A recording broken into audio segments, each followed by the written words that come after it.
Bonjour à vous, aujourd'hui donc on se retrouve pour une nouvelle vidéo, donc pour une nouvelle aventure. La fois me semble-t-il que nous avons fait donc le dernier épisode du coup sur la couture, qui se trouvera juste ici, je crois que c'était sur la jupe rouge il me semble. Dans celle-ci on va s'occuper du t-shirt, enfin on va pouvoir en parler vite fait et il y a beaucoup de choses à dire, beaucoup de choses. Donc on va directement se plonger dedans et je vais tout simplement vous expliquer à peu près comment est-ce que j'ai procédé à la couture. Donc comme d'habitude je commence toujours par plier, donc on va plier le tissu en deux et on va l'épingler pour éviter qu'il bouge. Donc je vais, comme vous savez, j'utilise pas spécialement des patrons papier, j'utilise simplement des patrons t-shirt. Donc c'est à dire que j'utilise mes propres vêtements et là j'ai un t-shirt en particulier que j'ai utilisé qui est très proche du corps avec un col plus proche, c'est-à-dire cette pointe là qui est un peu plus proche de mon cou, ça a une importance. On le voit pas forcément mais là je suis en train de rajouter du coup les 5 cm de plus qui vont être importants. C'est chez le nom mais là ce que je montre c'est tout simplement le premier essai. Je sais pas si vous voyez mais j'ai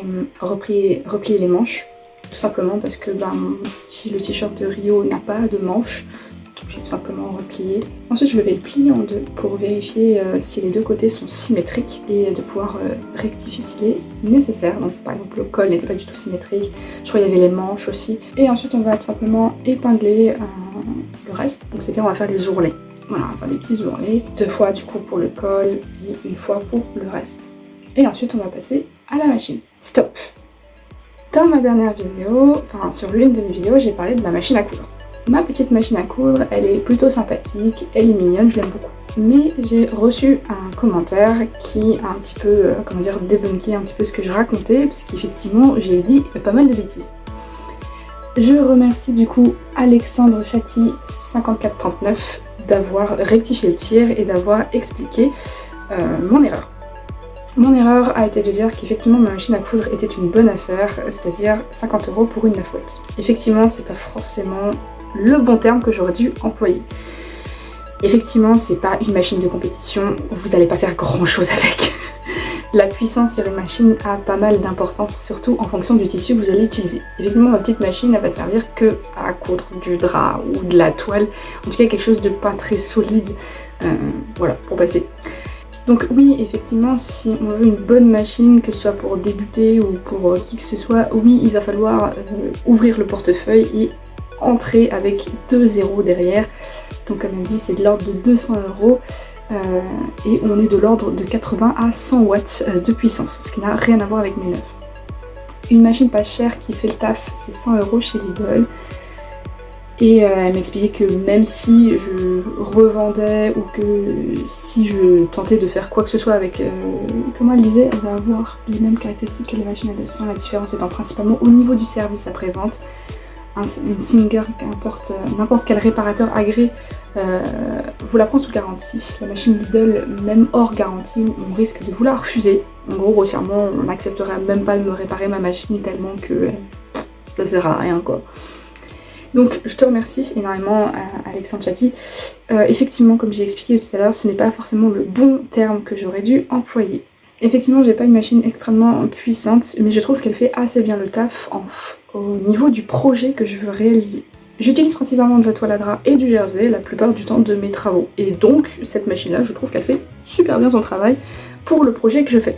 Effectivement, pour les personnes qui veulent utiliser des tissus plus épais comme du jean ou autre, et qui veulent tout simplement faire des choses beaucoup plus complexes avec, bien sûr qu'il va falloir taper dans quelque chose d'un peu plus performant.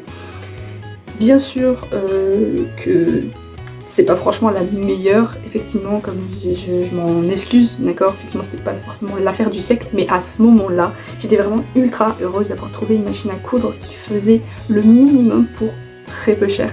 Faut savoir que c'est effectivement, il faut taper dans le portefeuille, et pour des personnes comme moi qui n'ont pas forcément, l'argent pour s'offrir quelque chose comme ça, c'était quelque chose pour moi, je pouvais pas en fait refuser ça en fait. Je l'ai vu, j'ai fait je peux pas. Et en sachant que j'avais vraiment besoin d'une machine à coudre assez rapidement, parce que j'ai beaucoup de retouches à faire. Certes je peux le faire à la main, mais là franchement il fallait absolument que j'utilise une machine. J'avais beaucoup de retouches à faire, beaucoup d'idées en tête, il me fallait quelque chose rapidement et elle m'est tombée sous les mains.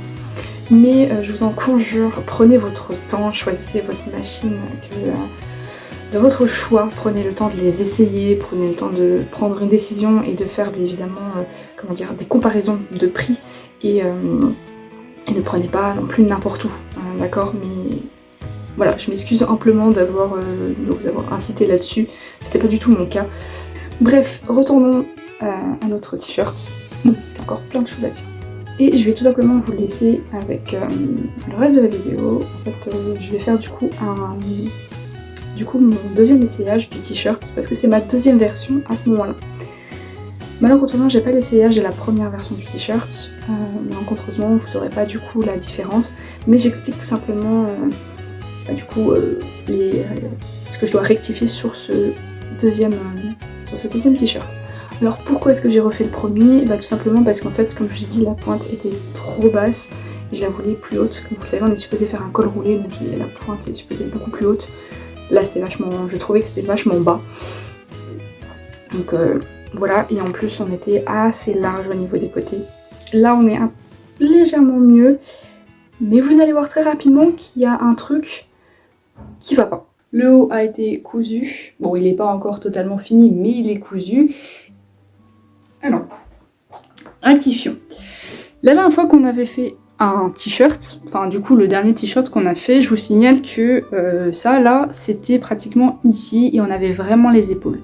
Là sur ce coup là on a littéralement aucune épaule, donc je vais devoir, vous voyez bien là ça va pas, donc je vais devoir le refermer, mais ça il va falloir que je demande de l'aide à ma maman. Et comme vous pouvez le constater, cette fois-ci on a vraiment cet aspect de là. Voilà. Ce qui est quand même beaucoup plus proche je trouve du coup que le dernier. Que j'ai rangé, bien évidemment. Mais dans mes souvenirs, vraiment, le pli était vraiment beaucoup plus bas. Enfin, du coup, le pointe était plus basse. Là, on est un peu plus haut quand même.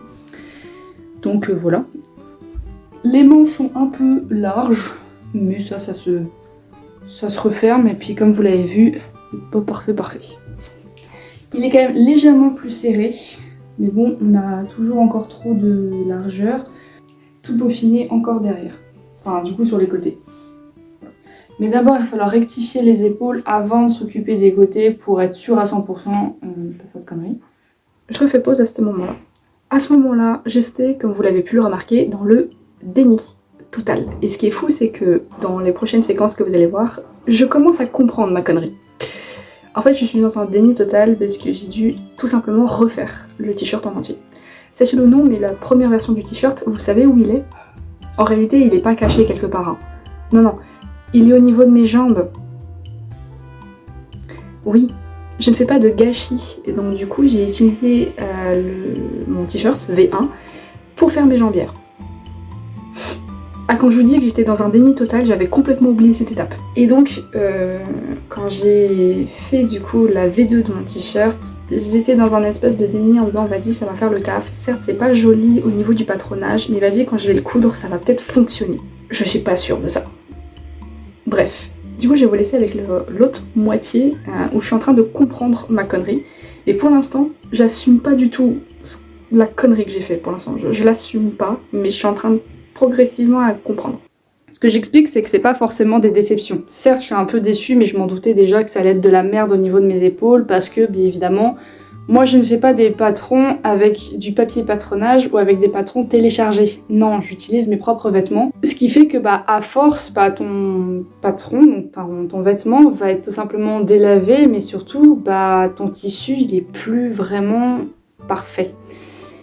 C'est-à-dire que moi déjà d'une, j'ai utilisé du coup mon pull qui est donc aussi en jersey et c'est un pull à col roulé qui du coup colle au corps, comme ce t-shirt là, voilà. Petit bémol, à force des lavages et à force de le porter, avec l'usure, tu vois les imperfections. Surtout quand c'est un tissu noir, tu vois toutes les coutures et surtout toute l'élasticité de ton tissu qui est en train de partir en cacahuète. C'est ce qui donne un peu les espèces de peluches blanches un peu cheloues là. C'est ça en fait, et ça fait de la merde, et du coup ton tissu ne ressemble plus à rien.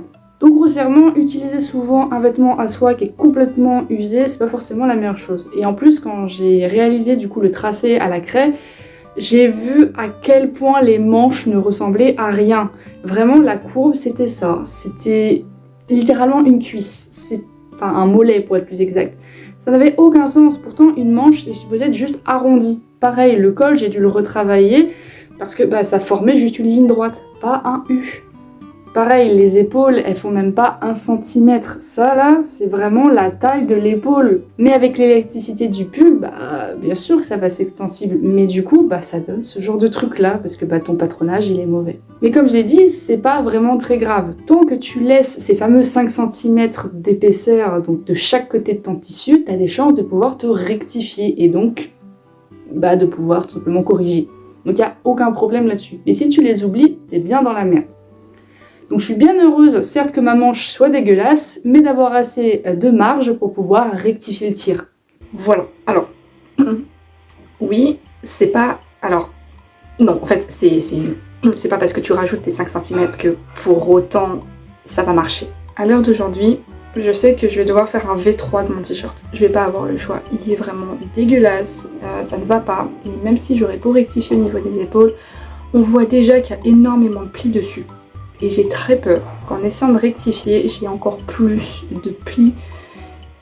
Je vais quand même essayer de bidouiller. On va essayer de voir avec l'épinglage si on peut le bidouiller. Mais si ça ne marche pas, je vais devoir le recommencer de A à Z. J'ai l'espoir encore que je peux encore l'utiliser. Genre vraiment, j'ai vraiment pas envie de regaspiller autant de tissu. Il faut vraiment que vous mettez dans la tête que certes c'est bien de commencer avec des patrons simplement que vous avez déjà sur vous. C'est-à-dire des t-shirts, des pantalons, tout ça. Vous pouvez essayer et surtout le mieux à faire c'est de prendre un vieux truc et de le démonter, de le remonter. Un exercice qui peut être franchement ultra intéressant et vous allez pouvoir apprendre comment les choses s'assemblent ensemble. Vous allez apprendre plein de trucs. Mais il y a des fois où il faut savoir s'avouer vaincu et je crois que le t-shirt est un des trucs que je n'arrive pas à faire. Ça fait 2 fois que j'essaye, 2 fois que je me loupe et à un moment donné il faut se dire ça suffit. En plus c'est pas n'importe quel type de t-shirt, ça pourrait être un t-shirt classique, mais là on parle d'un t-shirt déjà sans manches et on te demande un col roulé supplémentaire. À partir de là, stop, ça suffit. Mais le t-shirt c'est un truc que je ne fais pas et que je devrais travailler plus en profondeur. Là, ce qui est cool, c'est que j'en ai fait 2 différents, avec 2 patrons différents, enfin avec 2 t-shirts différents à moi, dont un t-shirt de base et un pull à col roulé, auquel je n'aurais jamais dû utiliser, parce que comme je le dis, c'est un tissu extrêmement extensible, donc bien évidemment que la ligne de l'épaule est minuscule, donc je vais devoir trouver un patron adéquat. Mais c'est pas grave, c'est des choses qui arrivent, mieux vaut d'abord les comprendre, et voilà, c'est à force de faire qu'on pige. Mais ce qui est intéressant, c'est que maintenant je sais à peu près faire un t-shirt sans manches, du coup. En soi, il a beau être dégueulasse, mais en réalité, ça ressemble à un t-shirt. Au moins, je peux l'enfiler, parce qu'il y a des trucs que je ne pourrais pas enfiler, mais là, j'arrive à l'enfiler. Bon, pas mal de choses, beaucoup de négativité dans cette vidéo, en soi, beaucoup de choses un peu négatives, mais je peux vous assurer qu'après, on va se taper une bonne barre. Voilà, mes jambières, ça a été un chemin très tumultueux. Encore aujourd'hui, là je dis que je les ai finis. En réalité, non. Alors, je peux les enfiler, c'est ça que je veux dire, mais elles sont encore 3 fois trop grandes. Bref, vous verrez. Et là, je suis en train de... voilà, logiquement, elle devrait être terminée dans les semaines qui devraient suivre. Voilà, en tout cas, cette vidéo touche à sa fin. J'espère qu'elle vous a plu, malgré tout, vous avez appris des trucs. J'espère que c'était assez compréhensible, ne vous inquiétez pas. De toute façon je vais refaire du coup un t-shirt sûrement, je vais refaire un V3 avec un vrai patron etc. Je pense que je vais me lancer là-dedans parce que là donc je pense que je vais l'abandonner et je vais en faire un nouveau avec un vrai patron et au moins je vais pouvoir vous expliquer comment et à quoi ressemble un patron, à quoi ça ressemble tout simplement et comment est-ce qu'on le fait, comment est-ce qu'on doit découper, comment est-ce qu'on doit lire un patron. Donc je pense que c'est une très bonne chose que je me suis loupée. Et au moins ça prouve qu'on peut faire des erreurs et qu'on aura beau croire qu'on peut y arriver, en réalité bon, souvent il manque encore des trucs. On a beaucoup de choses encore à apprendre. Cette vidéo touche à sa fin, je vous dis à très bientôt pour une prochaine vidéo, c'était Rio, à votre service.